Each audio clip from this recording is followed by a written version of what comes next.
Hello, everyone, and welcome to a new semester of webinars on baptism. We're very happy to be continuing this series. And today we will focus on, I think, a topic that many of us have thought about during the last a year and a half anyway. What happens with baptism during the pandemic. The corona pandemic has led to a substantial drop in the number of infant baptisms. Whether those not baptized under corona will be baptized later or remain unbaptized is something we don't really know yet. What should the strategy of the churches regarding baptism be in the aftermath of corona? Is a return to a pre-corona situation possible, or should churches think differently regarding their practices and self-conceptions? And which lasting consequences will the corona pandemic have for baptism in the Nordic folk churches? What are our experiences with postponing baptism? Those are some of the questions that we will focus on today, and we will hear from a number of presenters. We both have some presenters who will give us presentation on numbers and will talk for a bit longer. And then we have comments from some of the Nordic countries, most of the Nordic countries, if not all. Yes, all of the Nordic countries will also comment. We look forward to hearing what you have to say, and we look forward to the discussion that will follow. I will present the presenters, and then I think there is some practical information from Jonas Jörgensen. But first we will hear Josephine Skantz, who is from the Department for Analysis and Research at the Central Office for the Church of Sweden. And then we will listen to Bjarke Mortensen, who is from Denmark, Folkekirkens Videns Uddannelsescenter, pardon my Danish. And then we will listen to Berit Weigand Berg, who is also from Denmark, Kirkefondet. And the comments will come from Niclas Blåder, who is diocese theologian at the Diocesan Office in Stockholm, Church of Sweden, and Veli-Matti Salminen from Finland, who's with the Church Research Institute, and Olaf Ågedal from Norway, who is with KIFO. And then we will discuss in breakout groups. For those of you who were with us during the spring, it is just as we did then. I will give the word then to Josephine Skantz. Thank you. And you were so quick, I need to get my presentation started. So thank you for having me back, because it's my second time presenting at one of these seminars, and it's always great fun.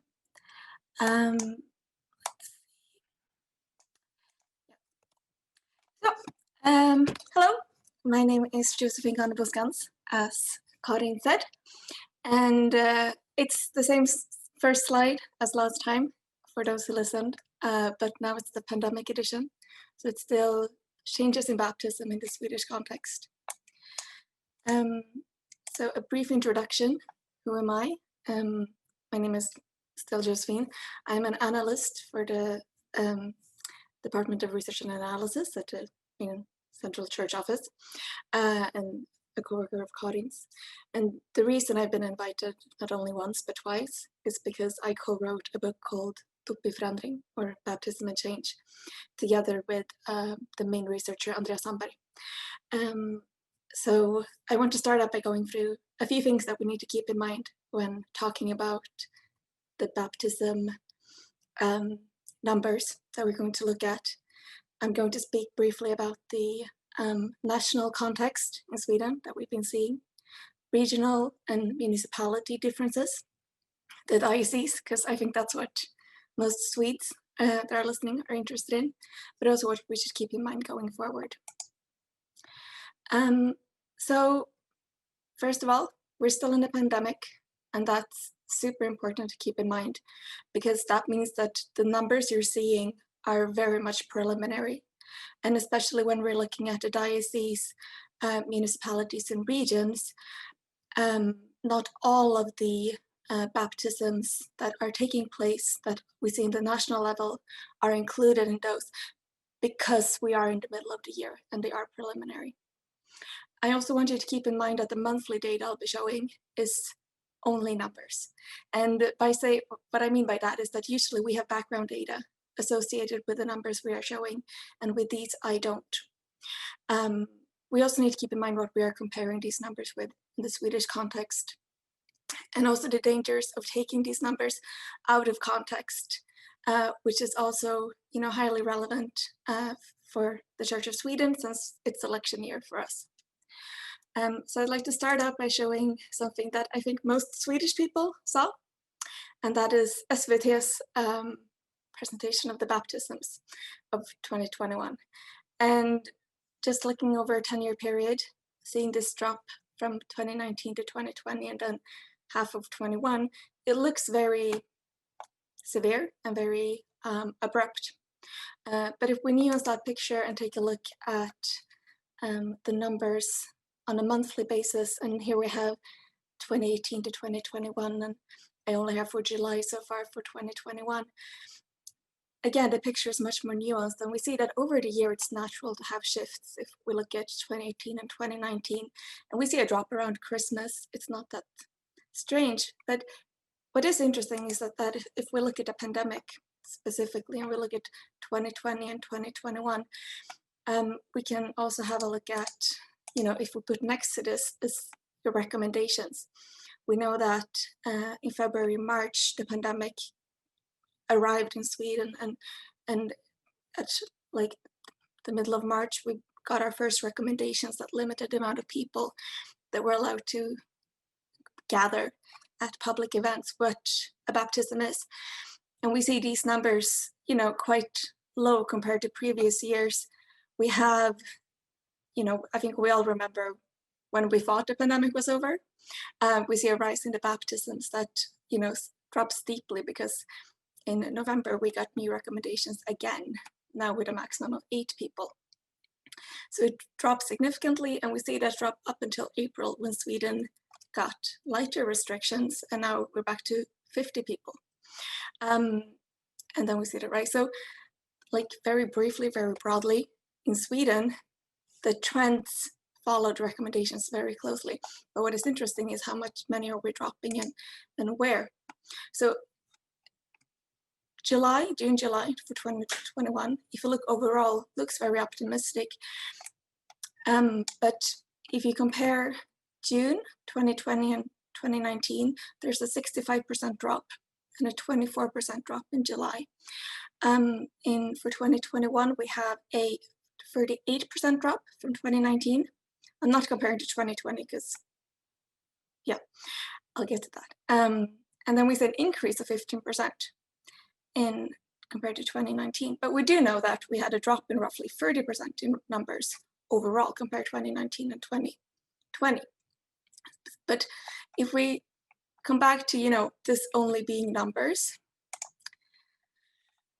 again, if we look cumulatively, we haven't caught up in 2021 yet. We're still behind, so to say, and we're behind by quite a lot compared even to 2020. But we don't know what the rest of the year is going to look like.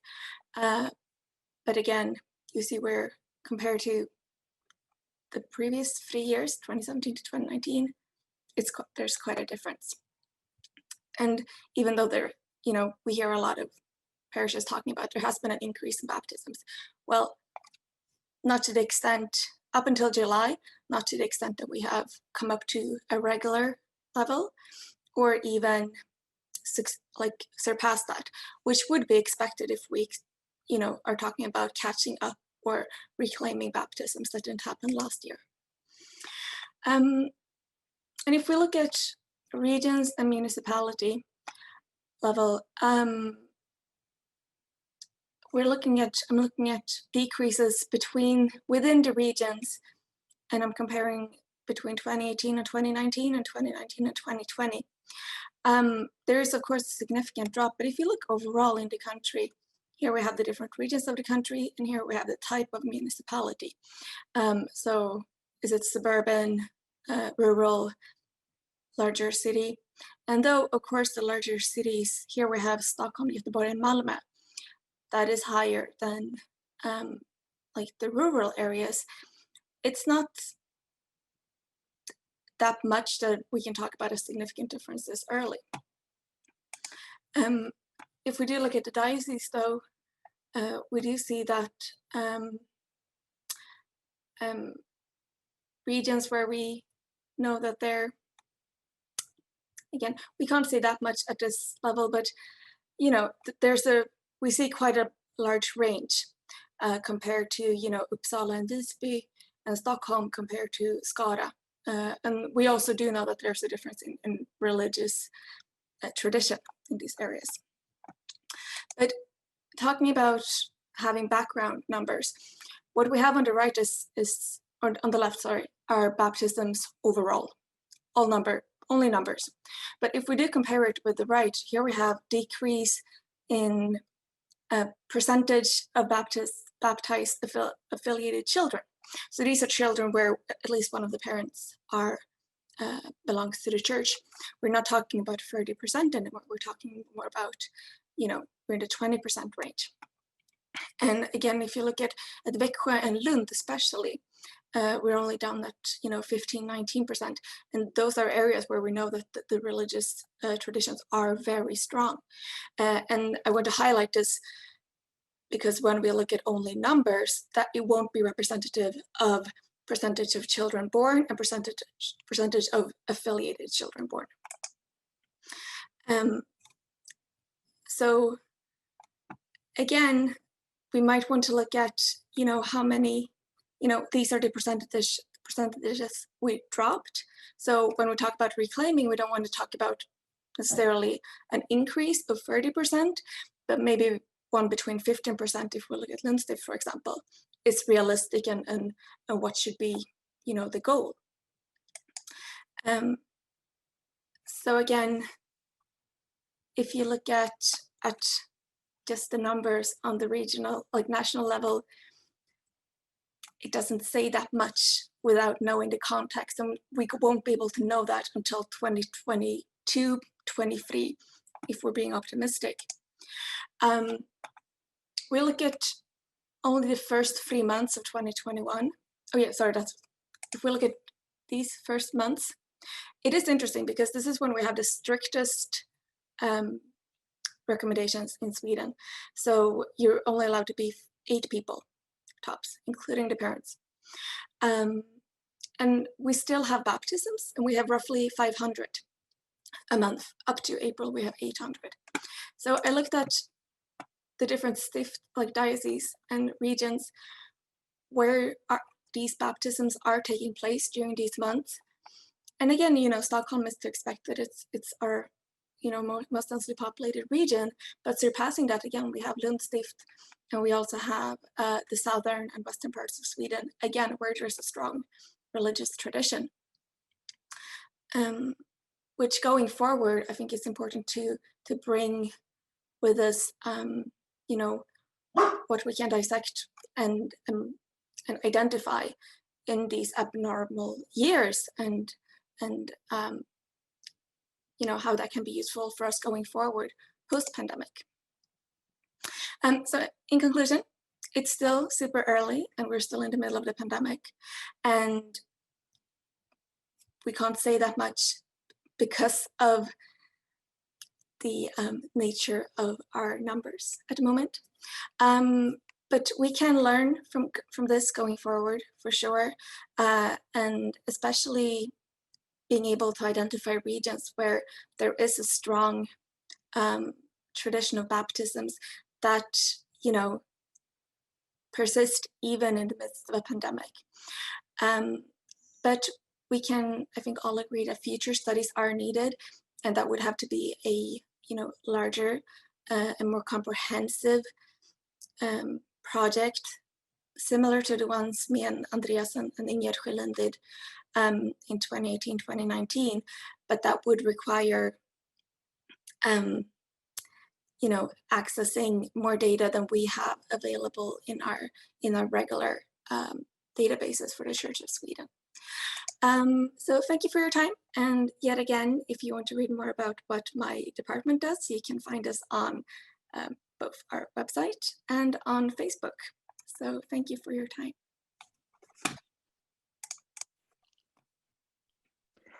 Thank you so much, Josephine. That was really interesting, maybe somewhat depressing, but mostly really interesting. And please write down any questions you might have for Josephine for the second part of our webinar. We turn now to the situation in Denmark, and we will listen to Bjarke Mortensen.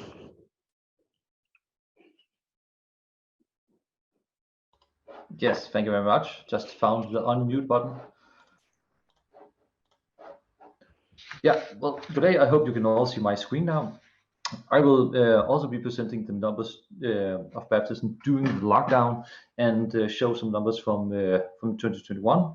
More precisely, I'll be comparing years 2020 with 2018 on a monthly basis, and with 2021. And then I will also show, I have done some preliminary analysis of what have caused the differences, this decline in baptism. Naturally, of course, the restrictions, but could we go a bit further than that? That would be very interesting. And I will show you what I have found there.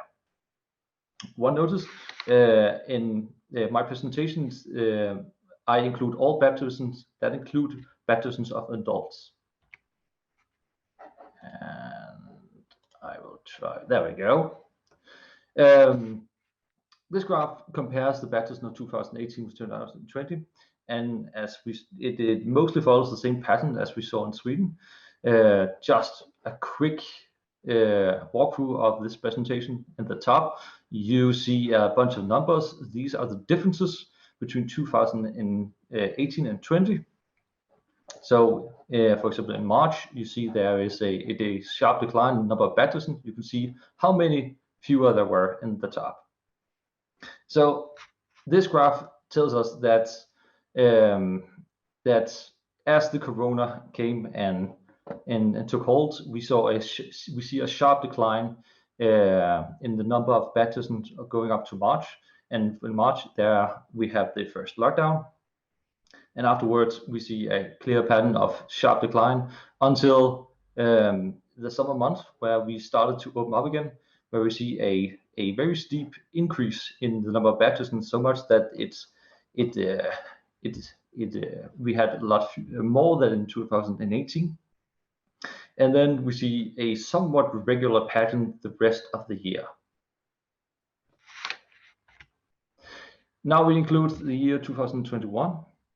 Here you can see we had more lockdowns in January and up, and we see as the where there were lockdowns, there were significantly fewer baptisms. However, as the restrictions have loosened, there has been a sharp increase in the number of baptisms, so much that there is a significantly there's a lot more there are more baptisms in May, July, and June than there were even compared to 2018. So it'll be interesting to see how this pattern evolves in the coming months. As I said, I did some preliminary studies of what has caused baptism. Is there any difference across the country? I did find some interesting results, but I will start with talk about something that didn't really point anything any way in particular.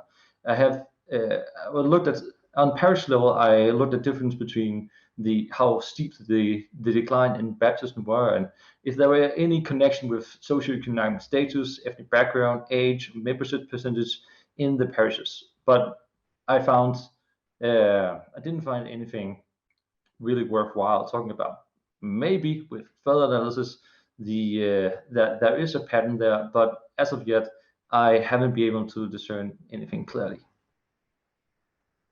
So moving on to something a bit more interesting.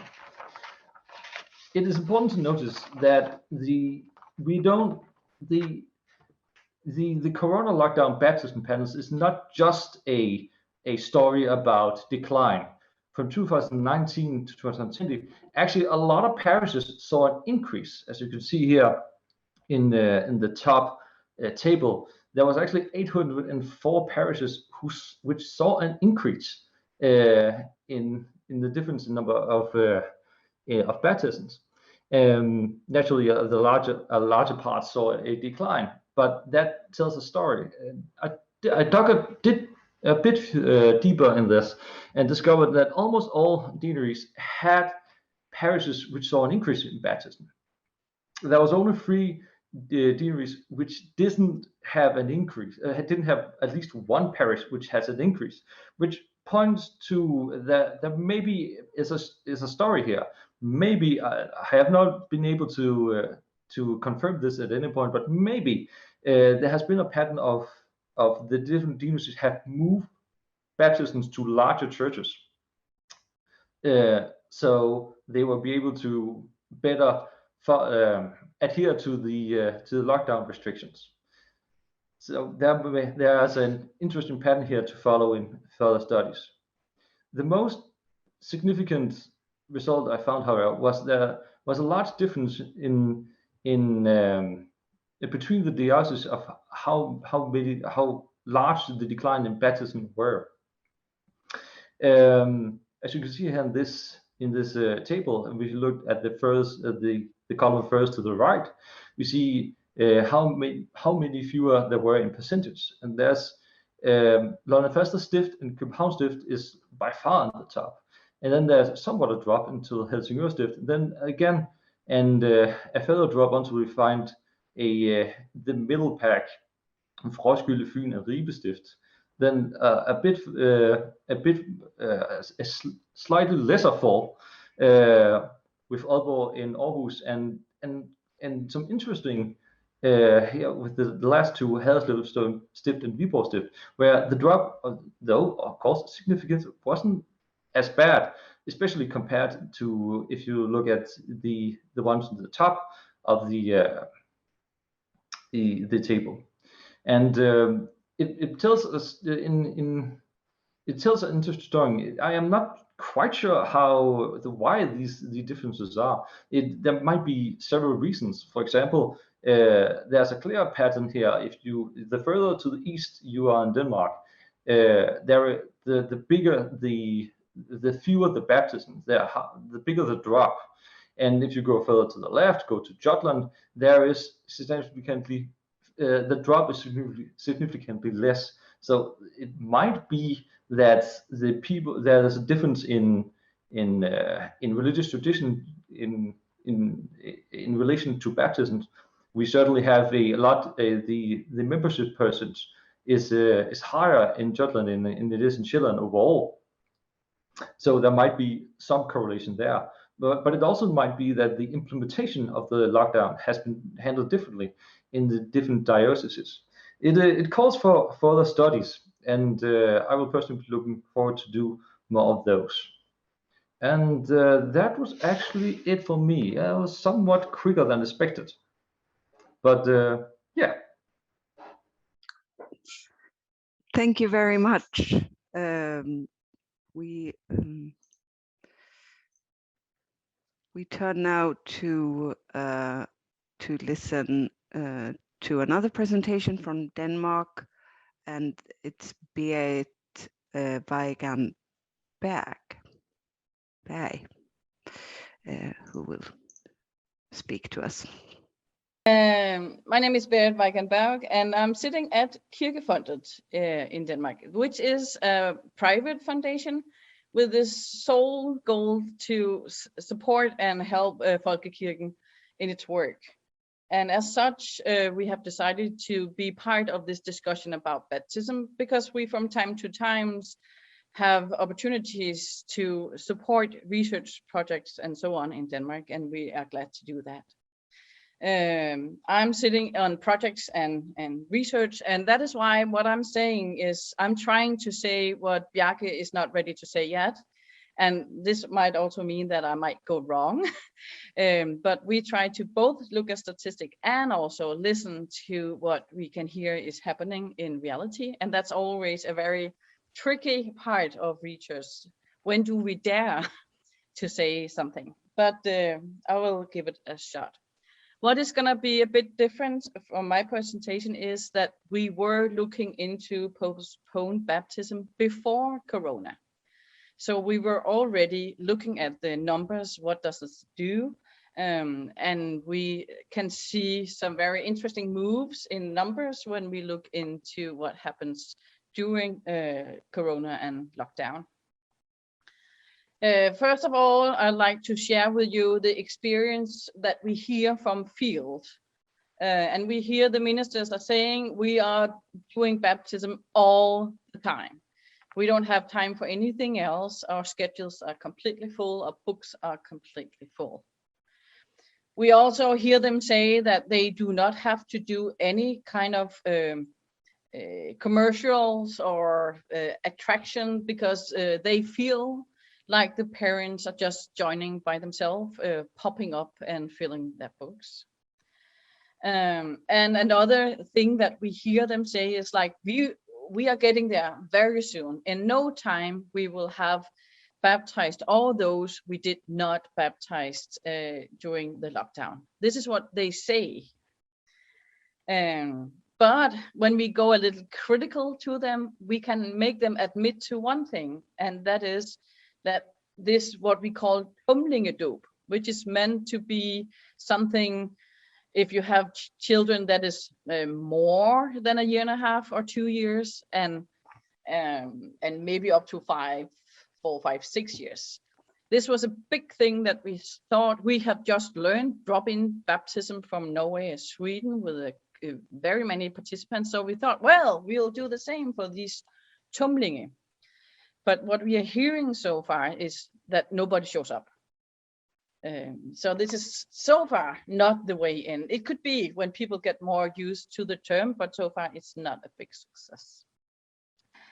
But if we are looking a bit more on what is going on, I will not repeat what Bjarke just said. So it's just say when we add it all up, what we didn't do in 2020 and what we have done so far in 2021, the ministers has to be working their butt off for the next couple of months. They need to do 5,000 baptism a month if we should enter into 2022 with a 0.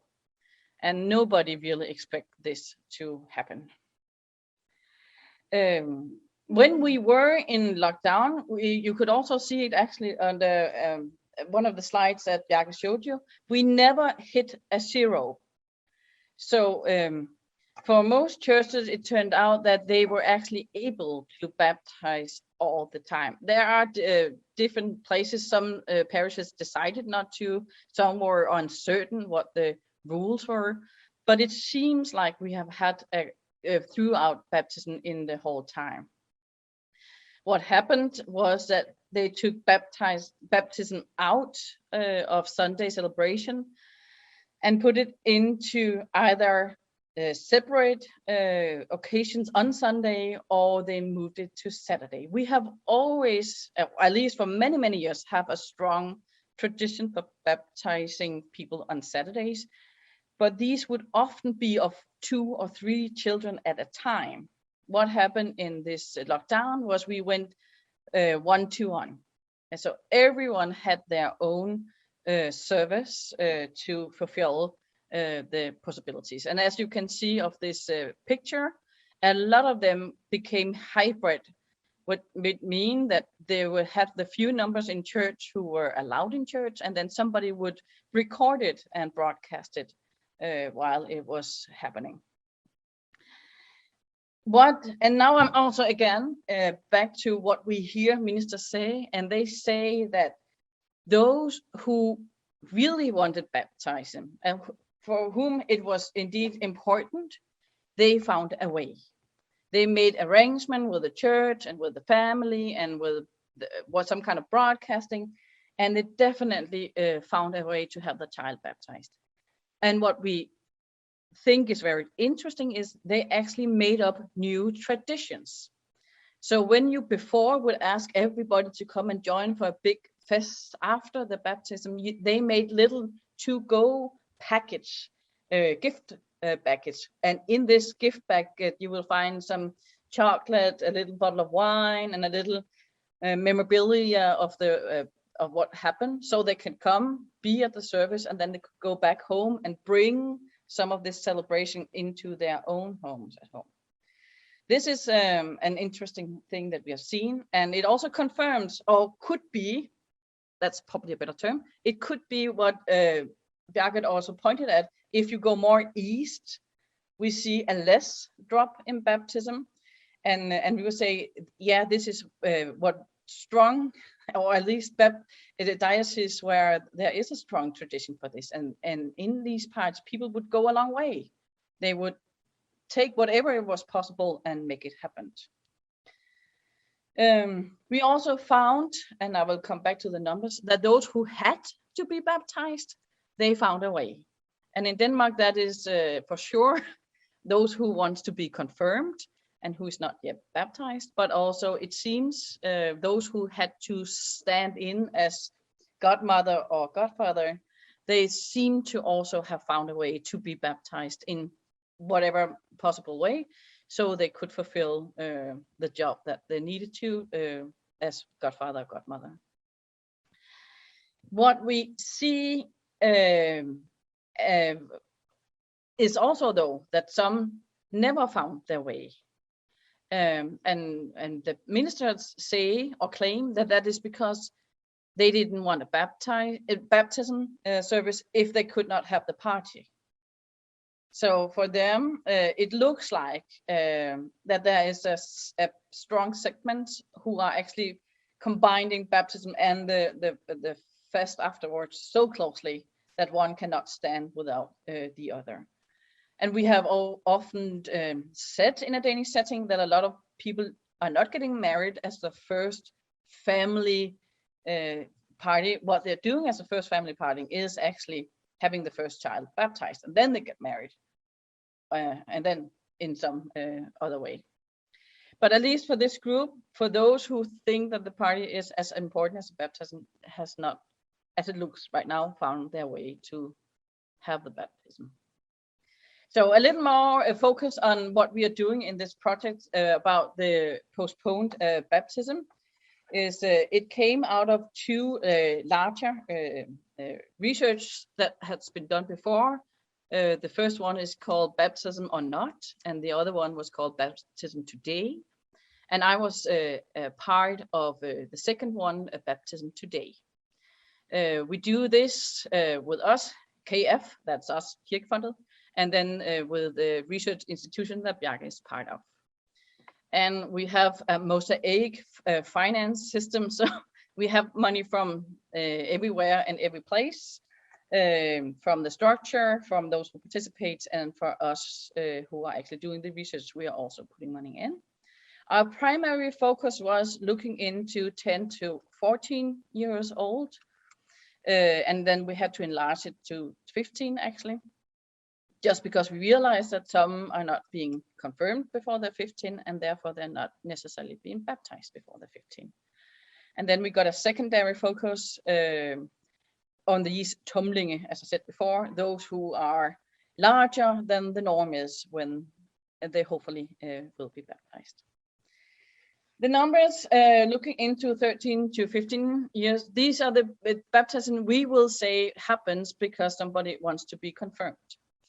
And we have had a rather nice move from 2011 and forward. And unfortunately, we see a decline, not big, but though a small decline in 2020. But when we were looking into this, some smart woman who knows about numbers, she says, like, do you realize that we also have an increase in baptism already from the year of 10? And so we decided to include those numbers as well. And as you can see, we know the numbers back from 2007, and they were also in a nice move from about 2011, that is post-economic cares in Denmark, but with a very high or deep, decline during Corona. When we dig a little closer into this, I'm not going to go through all these numbers with you, but this is just to say that we were wondering, where does this happen? Where is this baptism of the 13 to the 15-year-old one happening? And everybody was kind of saying, well, it's probably just a thing about Copenhagen. But Copenhagen is not the answer, but it is surrounding around bigger cities will have a large number.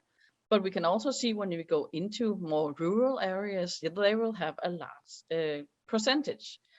And as you can see, I've circled 20% several places. And of course, if you only have 5 who's not baptized when they get to this age, then it's very easy. You just baptize 1 and then you get the 20%. But also some of the other numbers actually say that we are moving. And if you go to in the bottom right side, you can see that in some, I don't even know the English word, but in some prosti, they're actually working rather hard. Sometimes they're having like 70 that they are actually baptizing altogether. And the numbers are not as high when we come into 10 to 12 at all. Not the numeral numbers or not the percentage, but stuff is happening at this age group. But this is what we call the secret baptism, because it turns out when we call the ministers that they don't know it. They do not realize that they are baptizing 10 to 12-year-old. When we go closer to them and ask, like, why don't you know that you're doing this? They have one explanation that they can find is that often these people, this younger one, 10 to 12-year-olds, are being baptized together with the oldest child in the family. So the oldest child come in asking for a confirmation, and then the parents say, like, well, we'll just take whatever is still unbaptized and have him baptized at the same time. And in those cases, the minister doesn't necessarily realize that this is also happening. The challenge in this is, of course, a theological challenge, or at least one of them is, because how do we work on this baptism before confirmation as being something that has a thing in itself?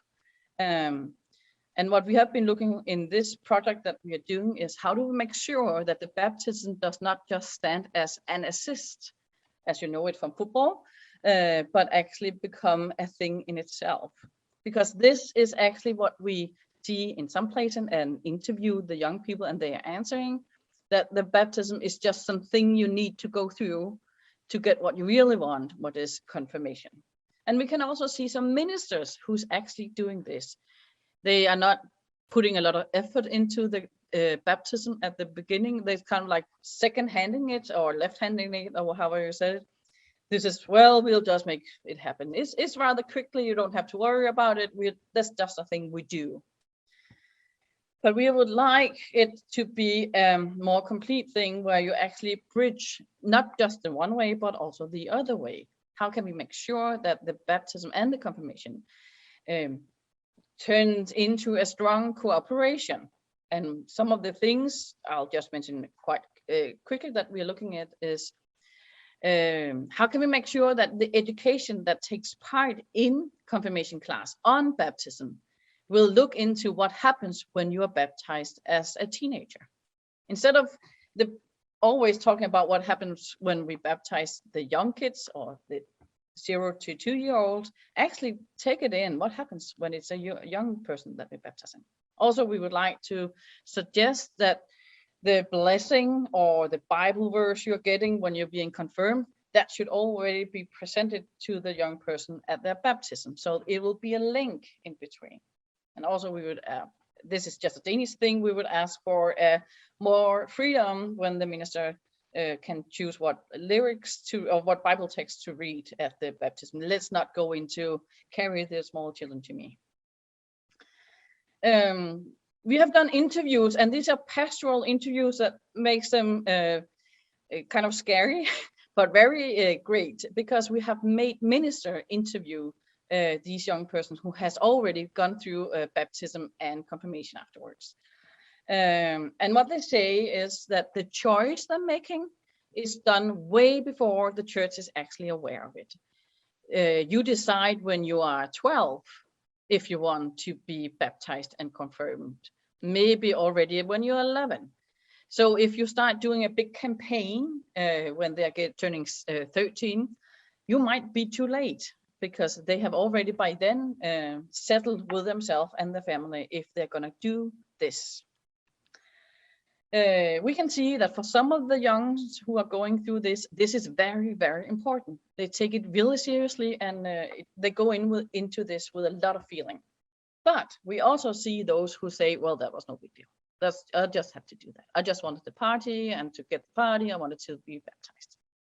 And in this little tiny research we have, there is a big connection between how did the minister, put this on. If the minister says, well, we'll just fix it quickly, then we see that the young ones would say like, well, it's no biggie. And if the minister has put more time into it, there are definitely signs that the confirmants would come out and say like, well, this was a big thing. They are very hyper authentic.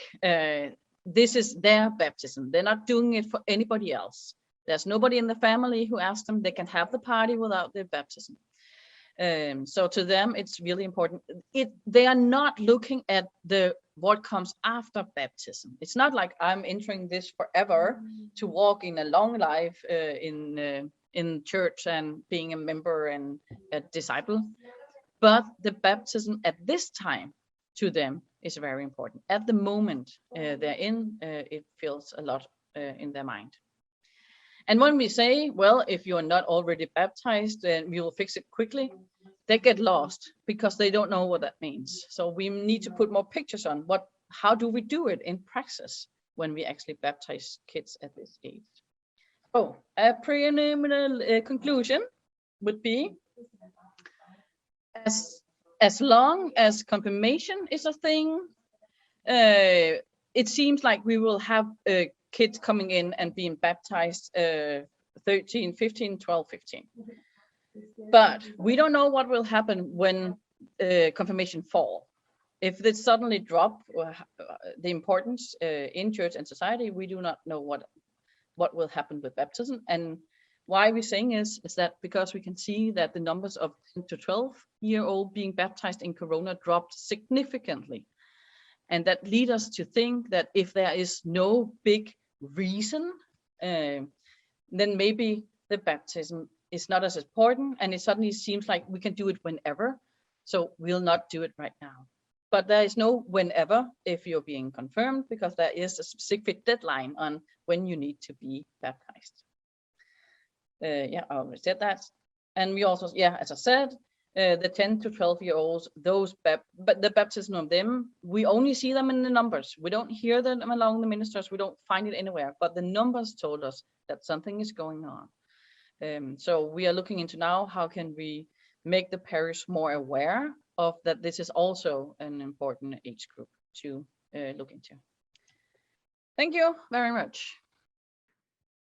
Thank you very much for your presentation, Berit. And it was especially interesting to hear about the 10 to 12-year-olds, as that is quite a difficult age group for many parishes to reach as well, because they're in the middle often. So that was really interesting. Thank you. We turn now to listening to comments from the Nordic churches, and I turn first to Niclas Blåder from the Diocese of Stockholm in the Church of Sweden. Please, Niclas. Thank you so very much. Good to see you all. As Karin said, you find me at the Diocese Office in Stockholm, where I work as a diocese theologian or a stiftsprost. Karin asked me just before the summer if I could be a member of this meeting here. And of course I said yes. And she asked me to talk about a project that we are having in Stockholm about baptism after Corona. And we are planning this project right now. So I told her that I won't have very much to say because this project is in the very beginning. And we have had a summer before us now, or after us now here. So, but I will say a few things anyway of this project. And as we've heard now, as most dioceses or parishes have seen very clearly, the numbers of baptism are falling, and they are falling rapidly. And it's a really tricky situation, I think. And it is so also in Stockholm. And of course, you can look at this from different angles and see it from different positions. And you can see it from a theological point of view, or you can see it from an economic point of view.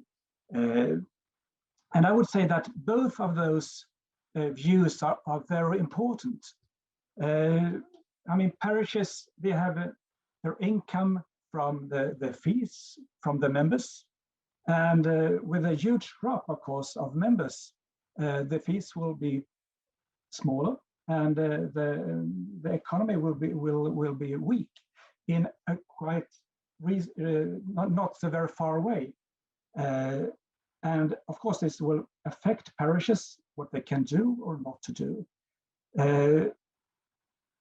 So I think the economic view on baptism is important, at least from me, as when I look at it from the diocese point of view. And of course, without saying, the theological point of view is also very important. And this situation, as we have seen it, this made the Bishop of Stockholm and the Diocese of Stockholm to start thinking that we have to do something anyway, but what can we do? And what we finally did, it was to gather all the vicars in the Diocese of Stockholm, and this was just before the summer. And we did it in a web meeting, about 60 persons all in all, to discuss about what to do with this situation. What can we do? And we had also an offer to come to bring with us to them. And this offer, it was that the diocese will take the cost for a special technical tool to use for the parishes that will help them to communicate with parents with newly born kids.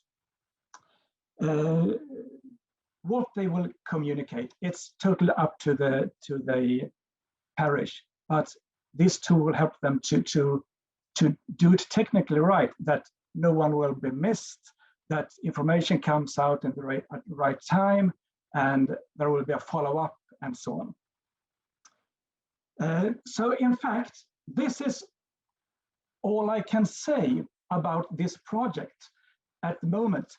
At the moment, about half of the parishes in Stockholm have said yes to be a member of this project with communication. But we'll see if more of them will be a member of this project a bit later, but we don't know. About half of them say yes at the moment. But if I will go on a bit, I would like to say that it was quite interesting to listen to the discussions during this hour we had with the vicars.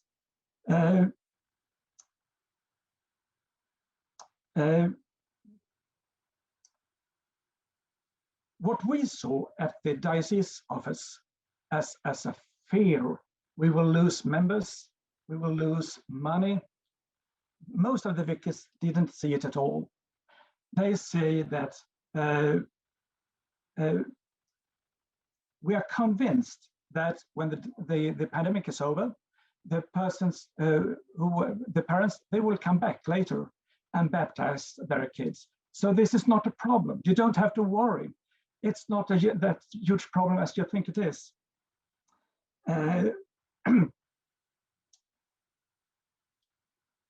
And they also said that you can see it also now that when the pandemic isn't that very strong anymore, people are coming back. You can hear the stories from different parishes, as we had heard already before this afternoon, that people are coming back to have their kids baptized. So you don't have to worry so much. But I think it's also interesting to say that many of the vicars, they also said that when you worry for the economic situation, this is not a problem. We can afford being a more poor church. In fact, it could be good to be a more poor church than we are today. So don't worry about the economic situation. And quite a lot of vicars also said that you shouldn't either worry about the theological question, because they said, God loves everyone. It doesn't matter if you're baptized or not. So if we baptize people, or if we don't do it, it's not that very important, in fact. And I think both of those answers are quite interesting to work on for us at the diocese. The economic situation and the theological situation. And I think that what this will bring for us is mostly that we need to discuss more about the relationship between baptism and theology. And I think that is the main outcome of this project that we have started. And we haven't gone further than this now, so I really don't know what it will end up at. But I hope and I think that it will be quite important discussions that will take place a bit further on. So that is all for me. Thank you very much. Thank you very much, Niclas. It's really interesting to listen to projects in which are developing as well, and how to tackle this issue. And I mean, just like we've heard been said before during the webinar, we're still in the middle of the pandemic as well. So it'll be interesting to see where we end up, so to speak. And it's also interesting to hear that there are similar trains of thought when we listen to the in-depth analysis of the situation in Denmark. So thank you. We turn now to Veli-Matti Salminen at the Research Institute for the Evangelical Church of Finland for a comment from the Finnish situation, please. Thank you, Karin, and good afternoon to you all. So my presentation again goes back to statistics. I will try to keep it short, only 2 slides or graphs showing the situation or how the COVID pandemic affected baptisms in Finland. I wish to thank the 3 presentations we had already. It was very interesting to hear more thoroughly about the situation in Sweden and Denmark. And I would love to kind of similar analysis from the Finnish case as well. But anyway, I keep this tray short and show you some numbers on the straight effect of the COVID pandemic on infant baptism. Now I will be speaking about those baptized basically right after birth. And so my own position, I'm actually right now, I'm a researcher at this Church Research Institute and a sociologist. But right now I'm acting director, so for 1 year at the place, a kind of vice director for Anna Salamäki. So that's my position right now. But now to the first statistic. This worked well when I was testing, but let's see what happens. Okay, so I'll first show you one graph on what happened during the year 2020. The blue bars represent the change, a percentual change in baptism ceremonies, and the orange bar, then again, the change in the number of participants. So, and then you also see the number of cases, I mean COVID cases, and during the year. So altogether, compared to 2019, there were more than 22,600 ceremonies for infant baptism. So now speaking about ceremonies, not the baptism as such. So, and they had altogether more than 560,000 participants. As you can see, both of them came down rapidly, so that we in 2020 there were 21,000 ceremonies. The decline was clear, especially in March, April, May. And then again, during the second wave of the coronavirus in the autumn, November and December. And then again, there was this short time of higher number of growth of ceremonies and participants in them in the summer months. But altogether, the main picture can be seen here in the end. So in the annual change, there were the change was minus 7% in the number of ceremonies and almost 1/4 in the number of participants. So you can see especially when there were limits in the number of people who can participate in a ceremony, so that affected much more how big ceremonies they could be. And now actually when I'm thinking about what was just seen in the previous, now I don't remember your name, sorry, but the Danish case anyhow, that it is important for many people to have a traditional ceremony when the child is baptized. So think about them. This is quite critical that less people were able to attend the ceremony, because we also know from the Finnish survey that was conducted 2 years ago for parents who had their child baptized, almost 80% of them said that a big reason for the baptism was that they could get this kind of traditional ceremony, which was very important for them. So in that sense as well, it's very critical what happens when you cannot have a ceremony for the large family and so on. Then I turn on to another graph which shows you the number of actual baptized children, now meaning children less than 10 years old.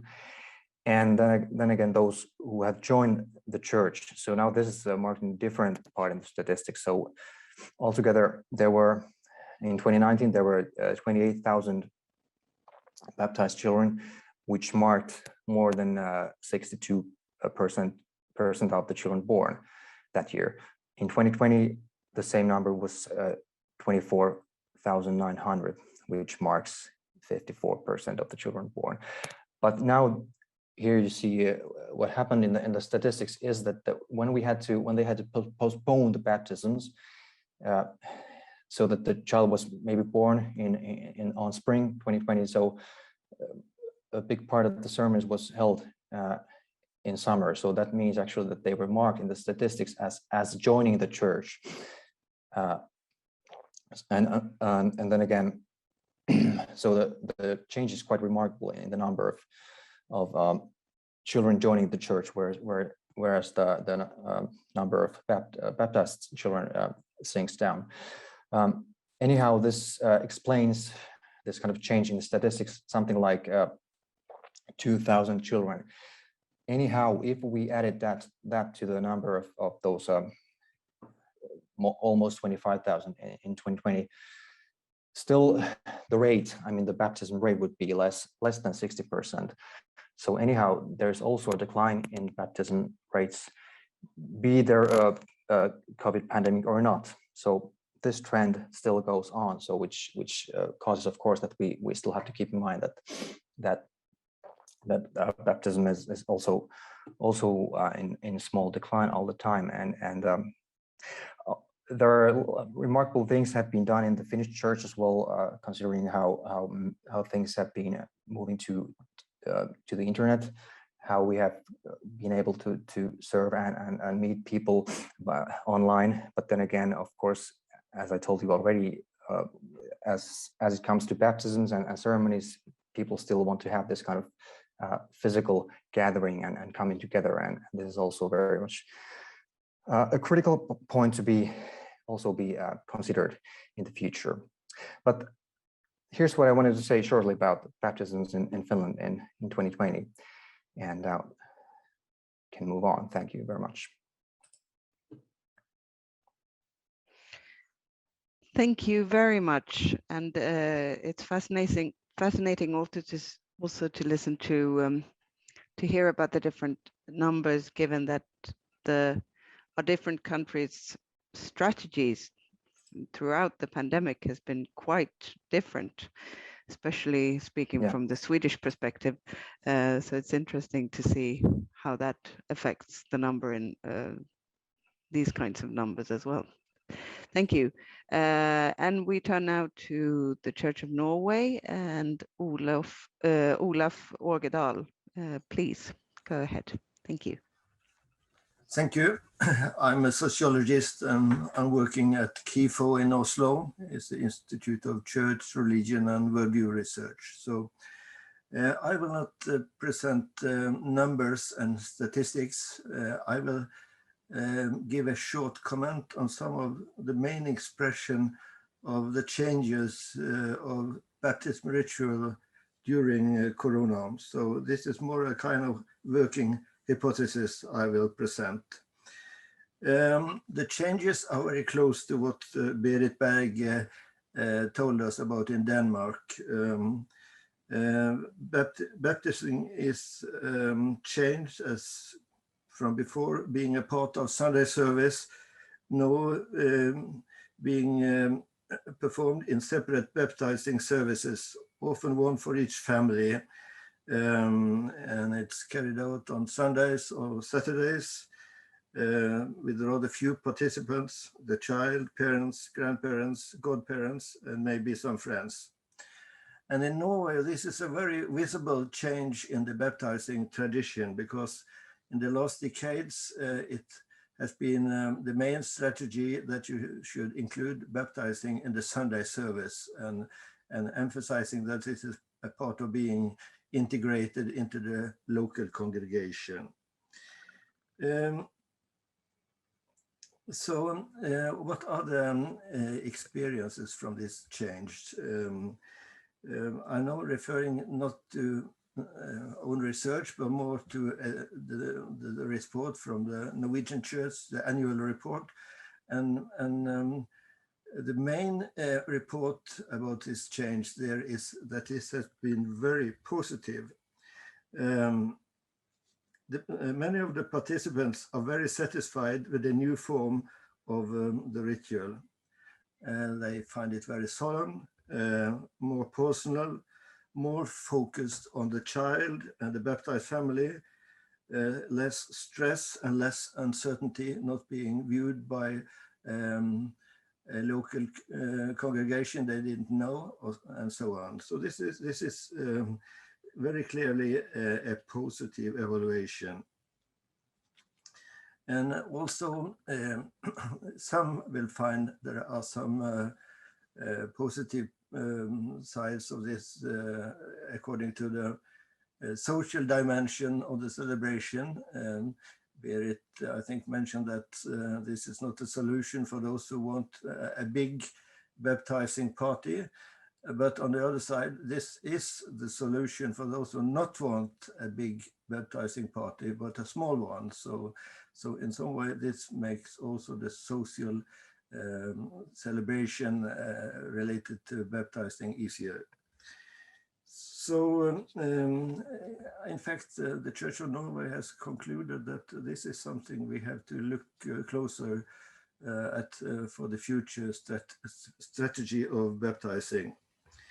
So I will try to give a very brief interpretation of what this change is. And as a sociologist, of course, I will look at baptizing as a transition ritual where the child and the rest of the family change their roles and get new membership. And then you can ask what roles or what membership.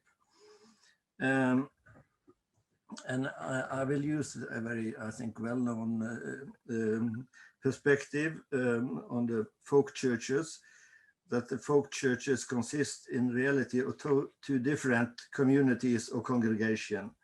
The first one is what I will call a symbol and ritual congregation, and that is an invisible congregation.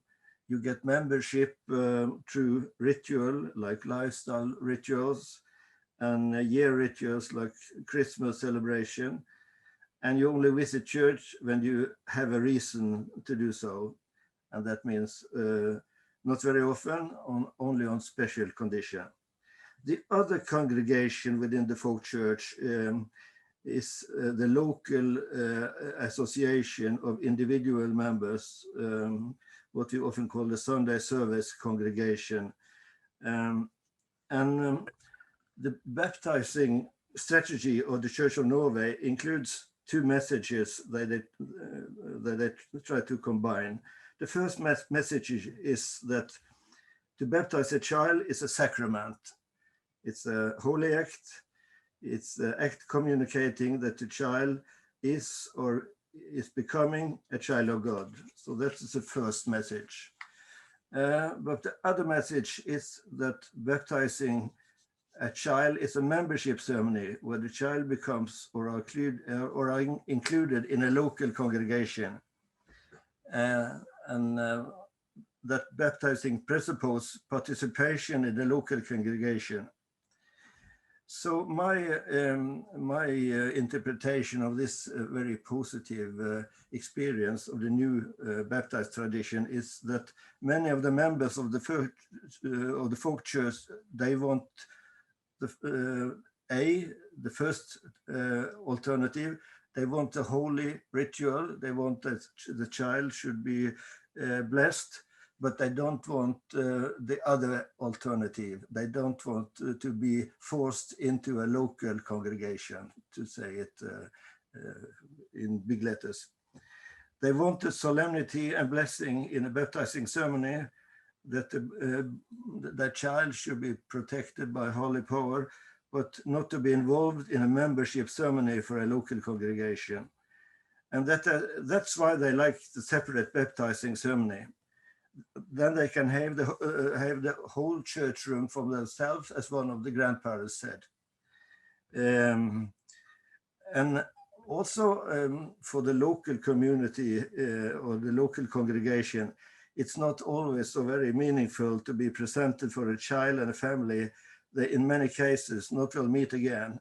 That's more what we call hello and goodbye in one event. So if I should be honest in my own feelings, I don't always feel it's so very meaningful and solemn when the pastors raise the child over the head and say to the congregation, "Welcome, little Peter," and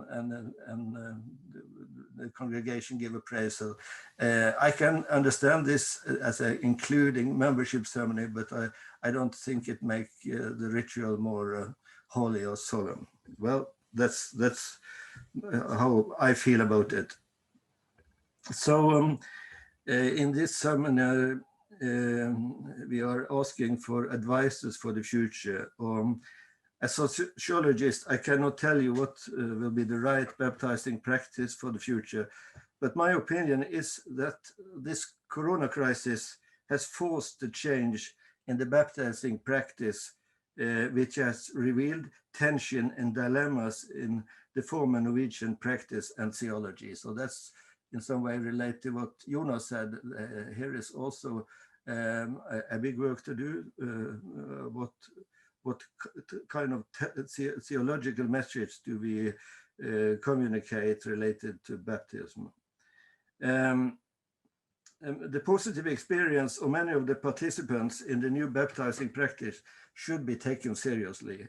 It includes many motives, which also is central to the Church of Norway's teaching about baptizing. It's baptizing as a holy act and a holy moment. These experiences should be more documented, analyzed, and discussed. In other words, and this is not very unexpected, we need more research and reflection. Thank you.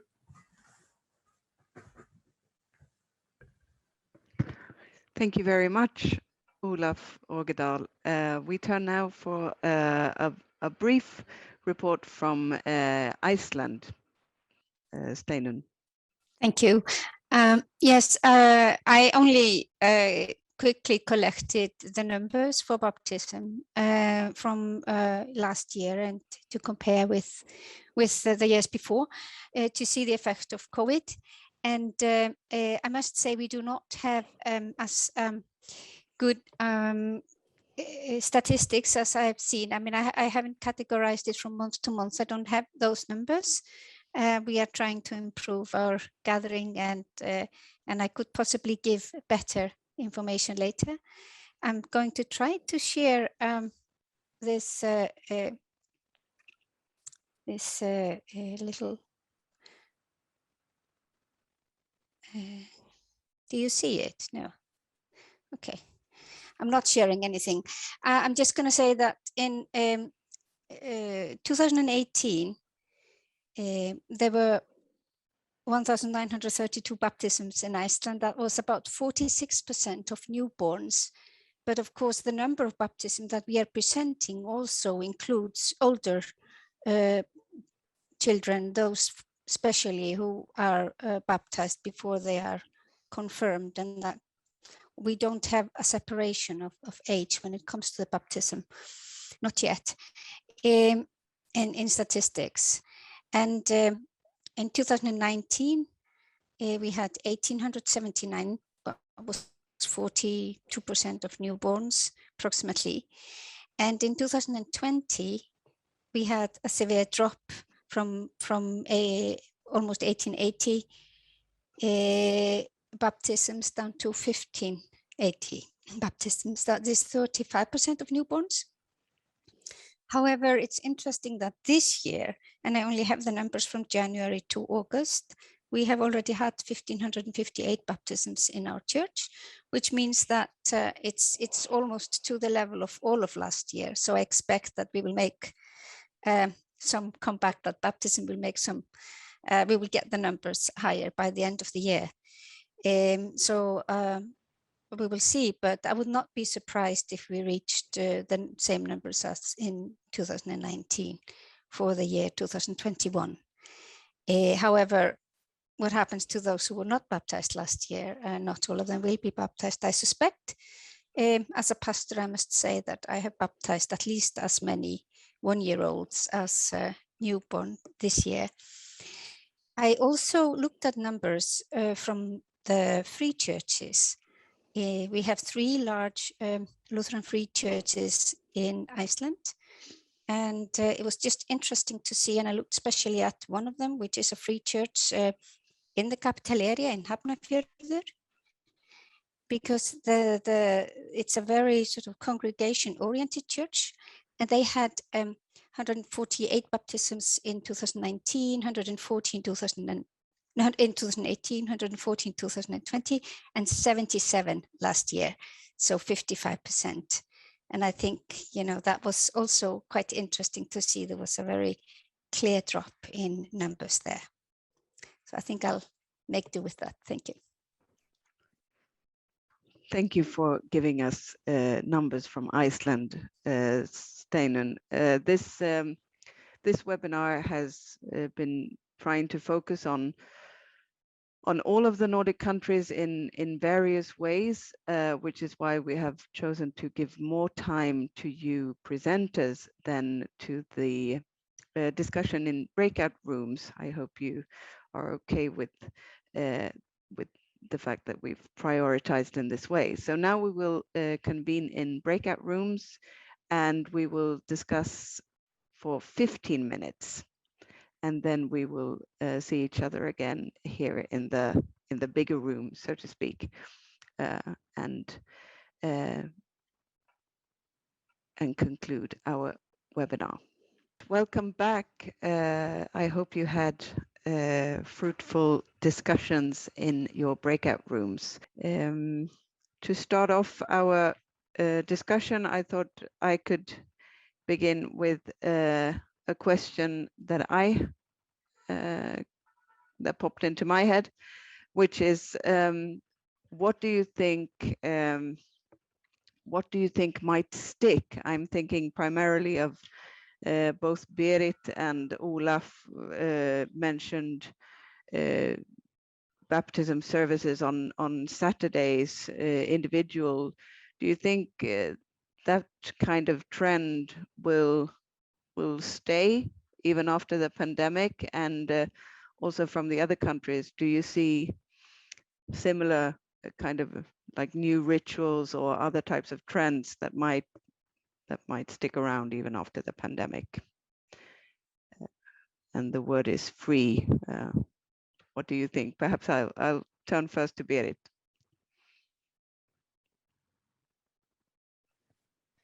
We actually talked about that in the Danish group, so that's an excellent question.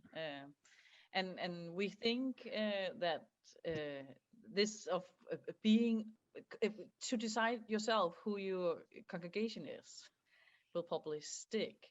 And so we were wondering if we as church could be more open to that there are different kinds of congregation, not just the Sunday congregation, but if you are participating in some of the other activities of the church. For instance, we have this baby hymn singing. Maybe we should be more aware of that this could be a room in which to baptize, because you will be surrounded by people you have known, you have followed them for several months when you're done. So we are actually thinking, yes, we think that this prioritized ritual will grow, maybe even, but not necessarily because it has to be exclusive, but more like I want to know my congregation, and we should as church be aware of how can we support this. Yeah. My comment will be that we will see a more pluralistic practice in the future. People will baptize their children on different ages.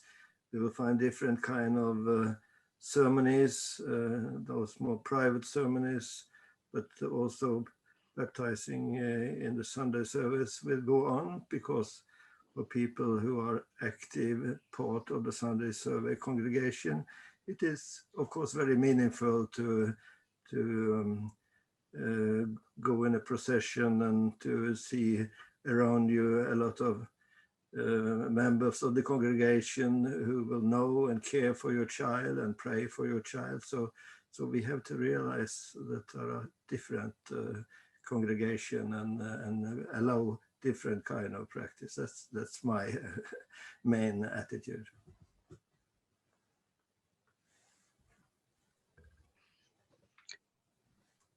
Thank you, Steinar. I just wanted to comment from the Icelandic point of view. We discussed this a little bit in the breakout group, that as I think I have explained earlier, majority of our baptisms are either in a private or in the homes, in the private ceremony in the church or in the homes. And during COVID, people were quite creative, finding ways to be able to baptize in spite of difficulties such as limits on how many can come together in the home. I mean, if there's a small room, so we'd find a bigger room either come to the church instead of having it in the home for a private ceremony, or even be outside. Or in one case, one was describing there was a 10-person limit in a church, but 15-person in a restaurant. So they moved it to the restaurant to get 15 persons in. So basically, because we are very used to these private ceremonies, and that goes back centuries, I think that did help adapting. Thanks. We also discussed, as Berit said, this with separate private baptism ceremonies versus baptism in the Sunday service. And there was a lot of numbers during the first hour, but it seems to me that especially in Finland, maybe also in Iceland, the decrease in baptism have been not so big there, because they are more used to have the private and separate baptism ceremonies. I think it could be interesting to see if what I think it's right to get an analysis in all the northern countries to see if there is a tendency there that when we are very used to baptism in the Sunday service, we have had a big decrease in baptism, but not when you have your tradition in Iceland and Finland. Veli-Matti, Salminen, and then Berit, Berg. Right, yeah, I thought I might quickly comment something. I agree with what Olaf think I said as well about this growth of plurality that should kind of come up after all this. And yeah, it's true that there have been kind of creative styles of kind of putting up the baptism ceremony, and I think that should be also one trying to follow. We discussed it on the Finnish group also that there have been restrictions so that the congregations might have kind of protected the worker so that he or she wouldn't need to travel to other places for the baptism in times of the restrictions. But anyhow, after they are kind of when we're done with the restrictions, so I hope and I guess that this will kind of go further into more creative, more pluralist ways of ceremonies. Yeah, and I think also in the Finnish cases, small events are also one part of that. I think the Icelandic situation to us is a deep inspiration, because right now baptism is connected to the room of the church. We can move it to any day of the week with no problems, but as soon as we start thinking about moving it out of the church room, the bishops get nervous. So far, you can get a permission to have an outdoor baptism if it is in a thing that looks like a Sunday service. So if you go outside in August and you take all the congregations with you out, then it's okay. And you can, in small, if you apply, you can have it a go to have baptism at scout camps and stuff like that. But it's not a standard given acceptance. And going back to doing that in your private home or in a restaurant, that is, as far as I know, absolutely no. They will not accept that. So that is so maybe we can bring Olaf to Denmark, telling them that we need to be more pluralistic, and then we bring Steinar to tell that in Iceland it's okay to go into other places. But that is very inspiring, but unfortunately so far we are not allowed to do that.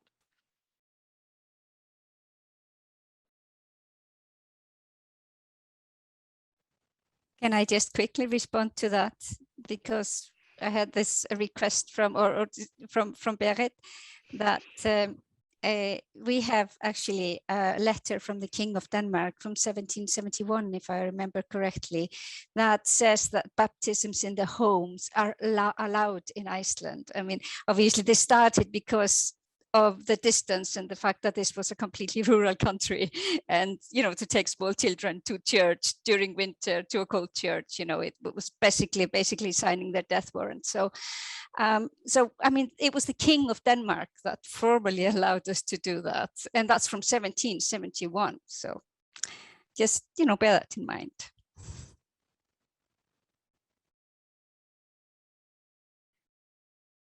And I see Berg, and you has asked for the word.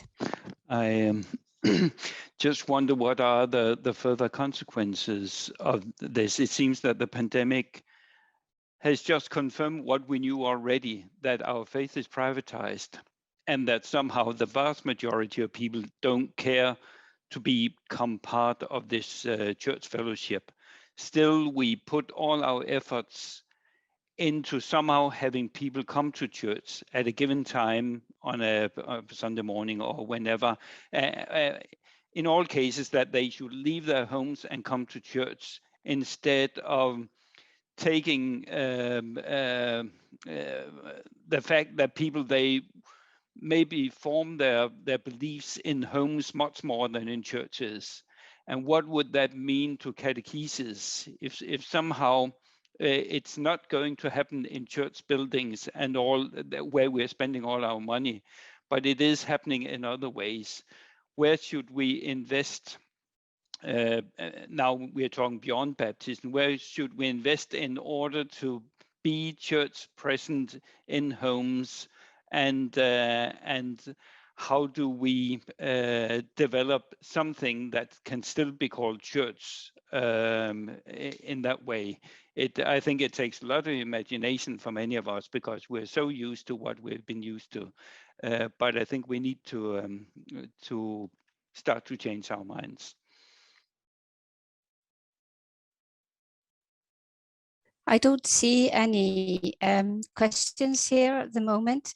I was, however, so I will take the opportunity to ask one myself, and then that will be to Niclas, actually, Blåder, regarding the discussion with the Swedish pastors, because I think when I was trying to, they were completely not worried about the fact that there was less baptism, that people would come. And did I understand it right, that this also had to do with the fact that if the children are baptized, then that will raise the membership in the Swedish church? Was that because you discussed it in relation with money as well? So I was just curious and wondered if you could elaborate about that a little more. Now, I'm not sure that if I understood you correctly, but I think that it was two things they said.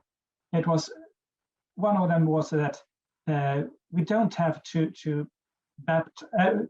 It's not that important in a way if we baptize kids or children or not. If you in relation to economy, because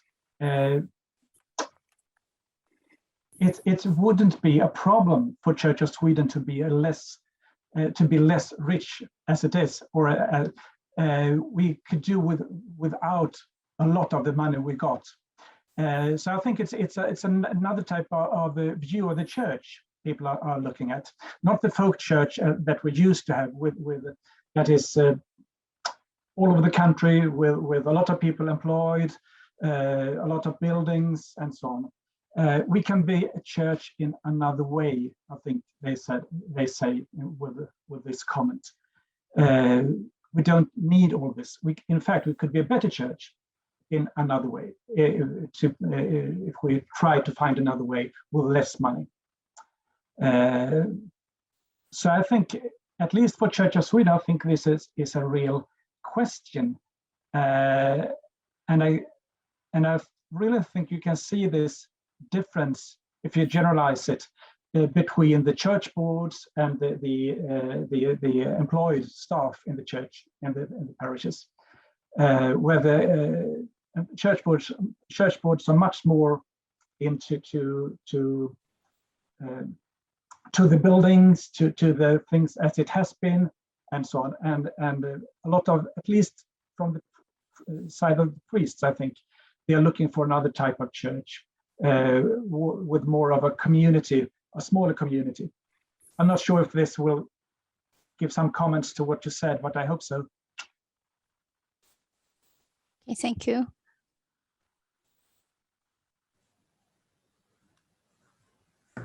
If there are no other comments, I turn now to Olof Ågedal. Thank you. Well, I think that religion in some way are very close related and very basically related to rituals, and if we experience rituals that give people a strong feeling of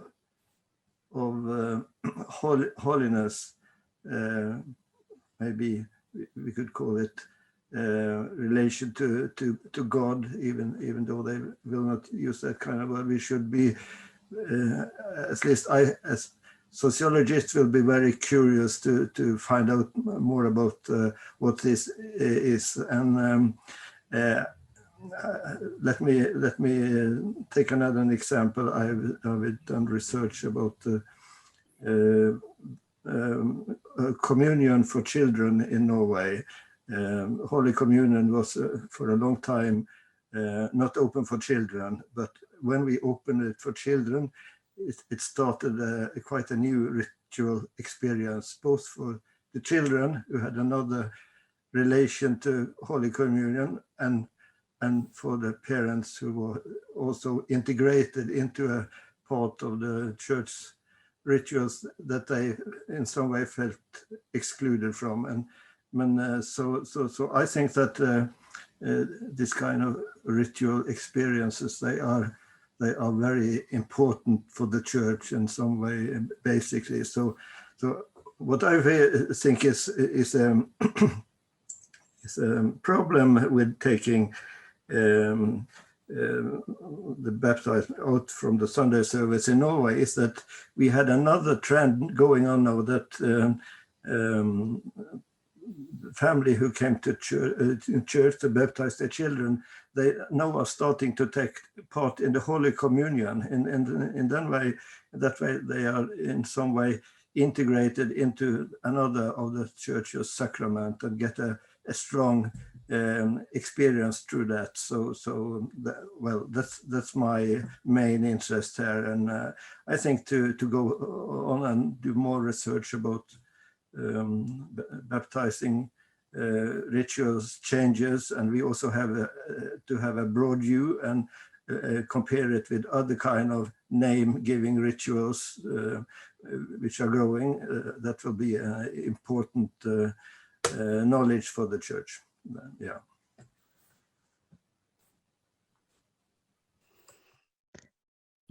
Thank you very much. I see Josephine, brief comment. Yeah, Thank brief you. comment.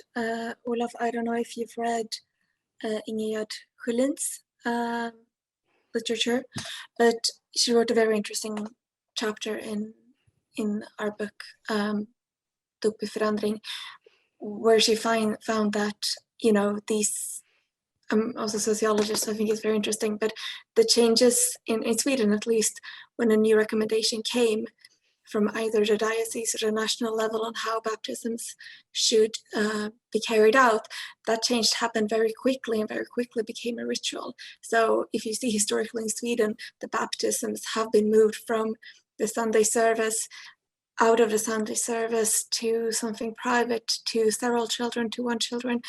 And I think if you look towards her literature, you see there's quite a lot of flexibility in that, at least in the Swedish context. Thank you. Thank you. And speaking of that, I also want to encourage you all to go to our website, where you will find information on coming webinars. You will also find the recordings of this webinar and the webinars from the spring. And I know that several of you have advertised those recordings to colleagues who haven't been able to join the webinar. So please continue to do that. It's why they are there, and we're very happy that you use them as such. And you will also find the annotated bibliography, where you will, for example, find a link to the book Josephine just referenced. So go check out our website. Jonas just posted the address in the chat. Before we leave, I just want to thank our presenters for today. It's been really interesting to listen to you. And I also want to tell you about our coming webinar, which is on the 23rd of September, same time. And it will be about baptism and religious pluralism. You can find out more if you go to the website and download the program, and you will also see who the presenters will be. Thank you so much for today, everyone.